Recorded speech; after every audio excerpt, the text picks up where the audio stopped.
the royal code. I am the king. I am the prince. What's good, Pops? What's going on, son? I'm So, heartbroken. I'm heartbroken. Whoa. Everything. I don't want to see nothing that reminds me of a bounce. Nothing. Anything that's bouncing, I don't want to see it. Yo, listen. All right, this is what I'm going to say to make myself feel better. The Knicks, they just wanted to watch Nesmith. They wanted to help him and watch him make history. That's what I look at it like. They wanted somebody to come to the Gardens and make history. And I think because he was the first person to do that. To go 8 for 9 in a playoff game. In the Garden? And anywhere. I don't care if you was 8 for 9 in the park in a playoff game. Like, at some point, after four, you gotta OG, Jalen, somebody gotta be all right. We have to put a hand up. We have to make sure that he is at least going to drive for the rest of the game. Like, because if somebody, go ahead. Somebody's making 4 to 5 threes. The basket is just wide open at this point. They don't even see defenders. There's nobody else on the court. Everything is a practice shot. So what I don't understand is how they could feel like, oh yeah, we just gonna let him keep shooting, even though the game is okay, 15 points, 10 points, 5 points, and there's no panic. There's no like I see like Josh Hart didn't call a timeout until it was under 2 minutes. Like, are we not gonna call? Even Thibodeau, I'm like, why isn't he not call? At some point, like you said, after 4. I'm catching the flagrant 1 or 2. I'm elbowing somebody. It's going back. You in the Garden. I'm going back to them Charles Oakley days. We'll get to this game in a second, but that's what I like about Jaden McDaniels. That he said I just wanted to foul him. I just wanted to foul him, show him what a foul is. Because at some point, you just got to foul them to let them know, like, yo, you not about to play your game for the rest of this game against me. I promise. I don't care. You can call me a dirty player. You can call me anything you want. But one thing you're not about to tell me is that he is the reason that I got cooked, and I'm the reason I'm going to Cancun. That's not about to happen. Man, the way that happened, it was funny because it almost felt like in 2K, somebody raised the sliders up on the because, he was just going everywhere. Like, oh, I didn't hit a 3 at this spot. Bang. Oh, I didn't hit literally. Here. You know how somebody's usually hot? Mm-hmm. Yeah, and it got to a point. It looked like the ball players were just watching it like, yo, this is amazing what he's doing. And I realized, wait, he's doing this to us. And it was so funny because I saw the highlights, and then, when you go back to YouTube, you can actually see like play-by-play, and they'll show the, different. Oh, yeah, So I'm sitting there watching it, and I'm watching the Knicks fans, and I'm a Knicks fan too because it's home. That's why. But I'm watching it go, getting quieter and quieter because, like, what are y'all doing? Yo, and the thing that got me was at some point as a coach, because I remember when I was coaching y'all, and if I saw we were getting out of hand, I called the timeout, because sometimes what you have to do is bring y'all composure back to a point to where it's like, okay, let's settle down. If you're watching it go from 15 and then all of a sudden it's at 7, you have to call a timeout because something is not working. It's like whatever we're doing is not working. Whatever plays or defensive plays we're doing, they're getting past it. So let's bring it back down, because what that also does is it affects the other team because you're slowing down their momentum.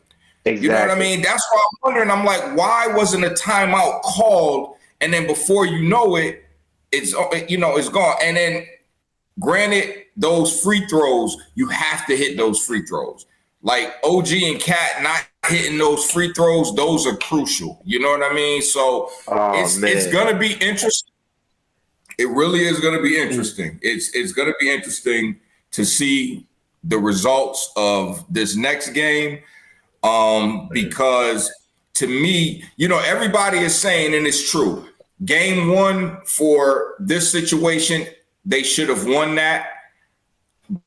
But okay, let's move on. They have to get game two, and they have to, in my opinion, they gotta win game three. They have to go back to Indiana and let them know, like, that's just as crucial as game one to me, because you gotta let them know, like, okay, you beat me in my home, I can beat you in your home too. Because the way Indiana is playing, the way they've been playing this entire playoff, they're playing like a team that wants it. It doesn't mean they're the better team, but they're playing like a team that wants to get to the finals and wants that chip.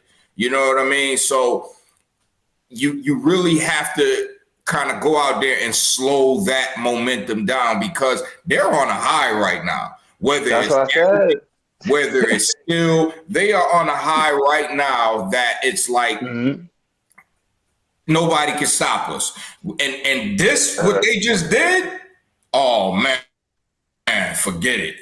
It's that delusional confidence. You it's like once you got that confidence that you can make anything, that you can beat anybody, because they looking at it the same way the Knicks was looking like, oh, we beat Boston, we don't got nothing else to worry about. Indiana's looking at it, oh, they beat Boston, we got nothing else to worry about. They beat Boston, we beat them. That's exactly how they're looking at it. That's exactly how they looking at it. They was like, oh, Boston said last year we was the toughest matchup that we gave them, so we was going to beat them anyway. So y'all just in the way. That's exactly how Indiana is looking at it. They was like, oh, everybody's saying that this is the Knicks' perfect chance to win a championship. That just means, oh, it's probably Indiana's perfect chance to win a championship. I know that's how Halliburton looking at it, because Halliburton, like, calling him the most overrated player. Even me, I've been calling him all types of names this season. I bet. What? Especially what he did to us last year. Yeah.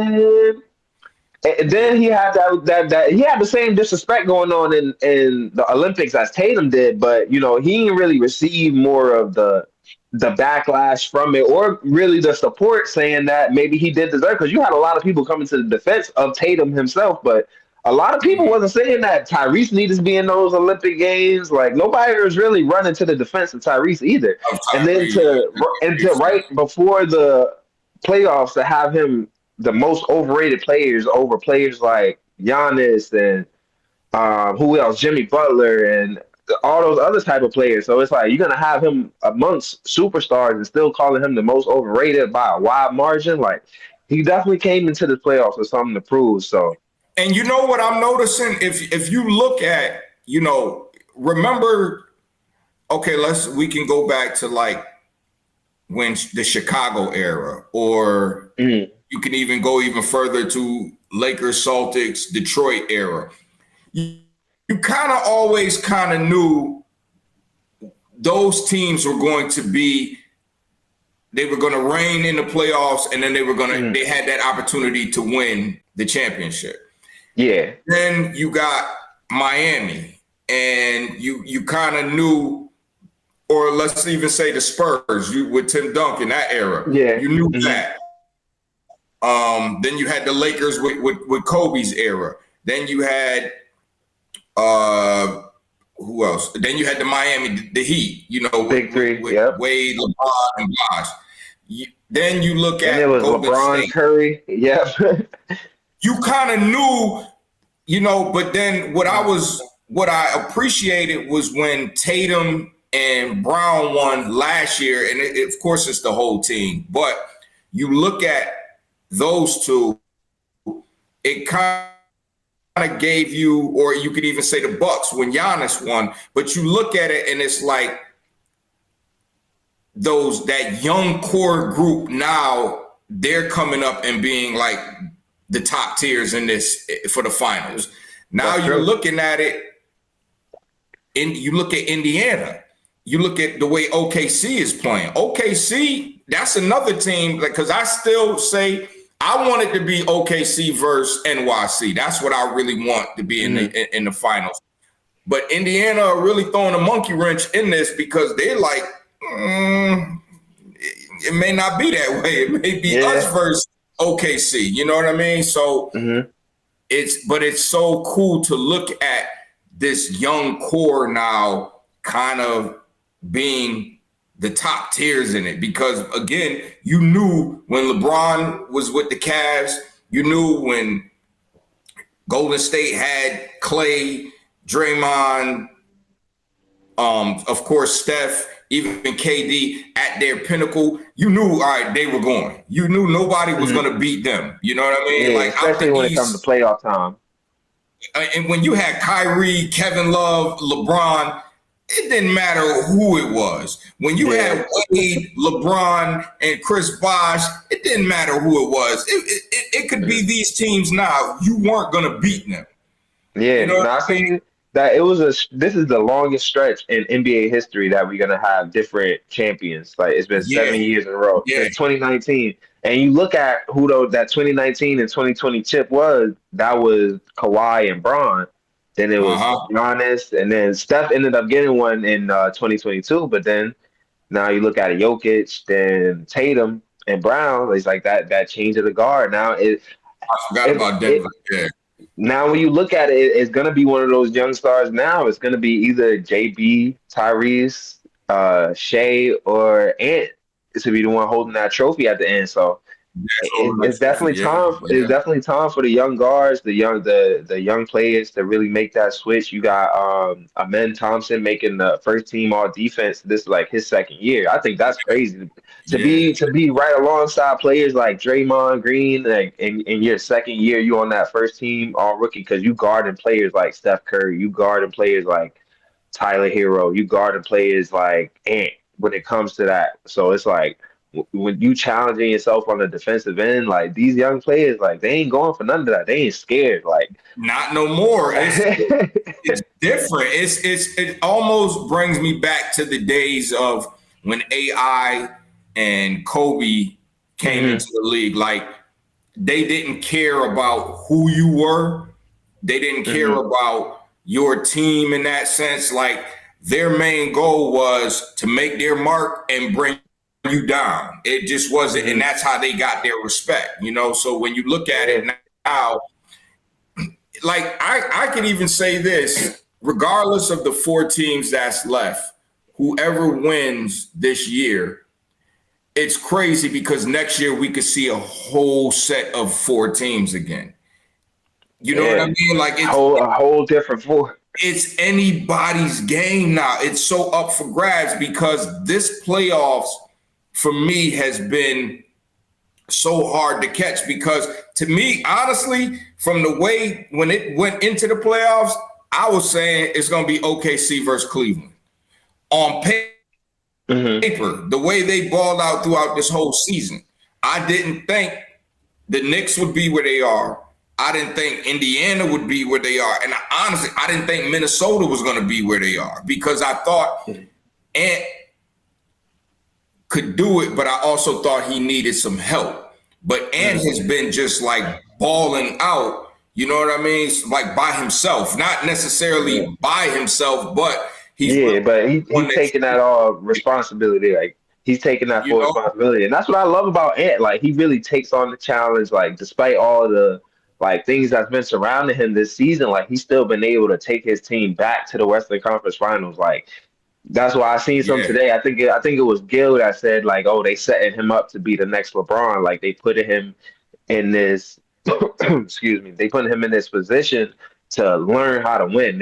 He's seeing how he has to improve his game. Like, you know, when LeBron made that first finals run against the Spurs, and then he made that next finals run against Dallas, like he had to learn how it works, how to continuously get back to that level, continuously get back to the finals, and you know, kind of get over the mountain and actually win the championship. And win the championship, And I think like despite his team, I feel like he really has what it takes to really lead his team to a championship. The same thing that it might just be Shea's year. Like, he's getting that MVP. I think He, so too, because they're playing like almost in a sense where you know how Floyd in boxing, they say about Floyd, no matter what game plan you've worked on 6, 8, 10 months, however long you've been training, the moment you get in the ring with Floyd, he instantly knows your game plan. So there's been fighters that have been fighting just as long as him, fought top contenders that they've whooped on, thought that game plan, and they've used that game plan for years. Got in that ring with Floyd, and he instantly knew their game plan, and that's how he defeated him, because he was such a mastermind of boxing. He like Floyd is one of those people, besides being one of the greatest fighters, he actually knows the science of boxing. He knows the science of your movement. So he was able to take you out of your game plan. That's what OKC seems like they're doing this year. It's like once they, like Denver showed them like, okay, we got to see that there's teams out there that can beat us. But once we figure you out, oh, we got you. That's what OK seems like they're doing. So it's like whether it's Indiana or New York, their challenge is going to be once they go against like OKC. And if Minnesota so happens to win, you got to look at Ant. Ant at that moment, to me, Ant is coming for blood. Like he's not going to lose if he gets to that finals. You know what I mean? That's the crazy part. That's what's scary. That's what's so scary. But Shea also has that same mentality. He does. You know what it is? It's more like, I think Shea's more like what we seen from Derrick Rose, like that cool, calm, collected, but still a killer. Like he's still going to make sure that his team is winning at the end of the day. He's going to do whatever it takes to win, because the way he just takes control in the second half, and it's like it's quiet because he's not really barking. He's not doing too much. He's just scoring, getting to the basket, making the right plays. And it's like that can be even more frustrating than somebody that plays ball, like somebody that's just cooking you and getting to the basket, getting to the free throw line, making plays, and they ain't even saying a word. Like that's more frustrating than somebody that's doing all of that and talking, because at least you can talk back to somebody that's talking, but that person that's giving you that cold shoulder and just killing you, like that's somebody that ain't you're not even there with them. Like they already in the next game, ready to think about how they about to give you another 40 pieces. Like that's the type of thinking that Shea be on. So it's like you gotta be wary of that. So even if the Knicks do somehow prevail against Indiana, which I think they do, it's raining in New York right now. It's raining in the city, so that's why I know it's either we coming for blood, or it's still gonna be another sad day. So either way, we're gonna have to deal with one of them. Either the loud killer or the silent killer. Yeah. It's a lot on them. So, we'll see what happens, man. It's going to be interesting. So now let me ask you this, as far as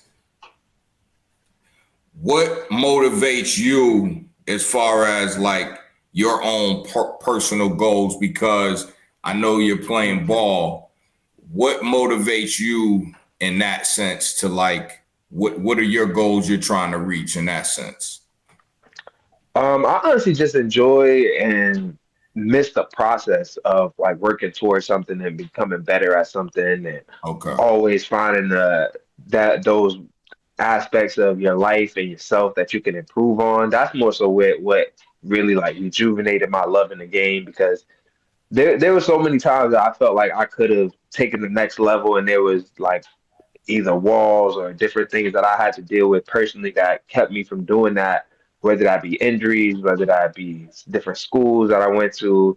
So it was like there were different things that I could have always made an excuse for. So it was just like at this point in my life, I just really wanted to get back to like, always having that self-improvement that I can like fall back on, and always being like, all right, I'm better than I was yesterday. And that's going to like trickle down in different parts of my life, because it, like I said, it gets me back working out again, because, I want to make sure that I'm like one, healthy enough to keep doing that, because it's like, although I'm still young, like, where I'm at right now in life, I know that's something that you always taught me, like how I take care of my body now is going to be like how my body is going to thank me like 10 years from now and then 20 years from now. And it's like, I'm going to look at those times and it's like, all right, well, it's not as hard for me to get out of bed now that I'm 56, because, Mhm.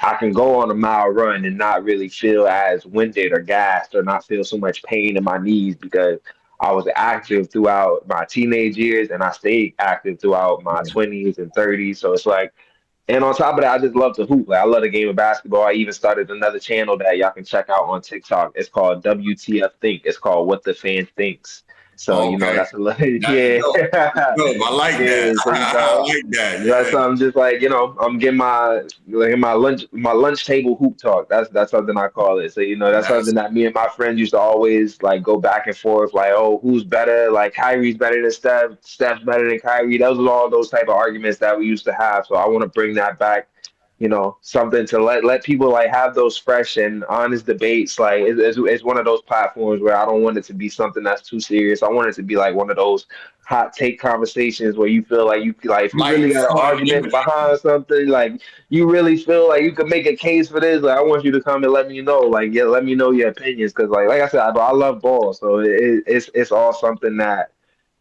has just been a crucial part of my life, and like it trickles down to other aspects of my life and how I like to, uh, you know, enjoy things, enjoy the world, work hard at different things that have taught me a lot. So I appreciate that. That's really what's been like my main goal, is just being able to like make sure I can stay consistent with something. So just challenging myself every day.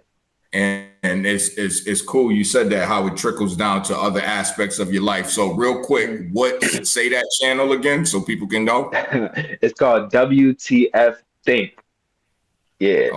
Okay. What the Yeah. fans So think, and yeah, that's what on the fans TikTok, think. right? Yeah, it's on TikTok. For Okay. now, eventually we got some bigger plans for it, but for right now it's just on TikTok. That's cool though. That's Uh, cool. Cause one thing what I've learned in life, man, is when you deal with trials and tribulations, that really shows you who you are and you mhm, figure out how to persevere through that, and that's one of the mhm, things like I've always tried to teach you um, things that I have experienced and went through myself. Sometimes experience is the best teacher, and sometimes getting knowledge off of someone else is an even better teacher, because you go through and you don't have to go through everything to experience everything. mhm. But that's one of the things, like, health, faith, family, sometimes keeping your own goals, not letting everybody know all your plans, and just move by action, not necessarily telling everybody what you're doing, but just actually going out there and doing it. So those are Mhm. the things that I followed myself, and I always wanted to convey those keys of life to you, because you're not going to be that age forever. Eventually you're going to grow. Like me, in my 40s, I'm stronger, faster. It seems like I'm improving more now as I'm getting older, because a lot in my 20s, doing music, hanging, being in the streets, wanting to drink, wanting to smoke, just wanting to do so much that was bringing me down and pushing me back. Once Mhm. I realized that's not for me, and I'm not knocking anybody that does it, but once I realized it wasn't for me, it started to help me improve and becoming better. Now, do I get up some mornings and feel those aches and pains? Yeah, that's part of life. You know what I mean? Mhm. But I push through it. I'm able to work out at points and do things in my life, like I said, that I wasn't doing in my 20s. So it's good to hear you say that, and you've realized that, because everything you do has a consequence. It's just up to you if Definitely. it's going to be a good consequence or a bad consequence. And sometimes you Mhm. got to learn. Sometimes, again, Mhm. that's something we always preach. You got to go through things. You go through Mhm. the fire, and that will determine how you can deal with things and the type of person you're going to become. So yeah, that's it, man. But I really enjoyed this. Until the next time, this is the King to a Prince, the Royal Code. I'm the King. Checking out, I'm the Prince. Yes, and we'll holla at y'all.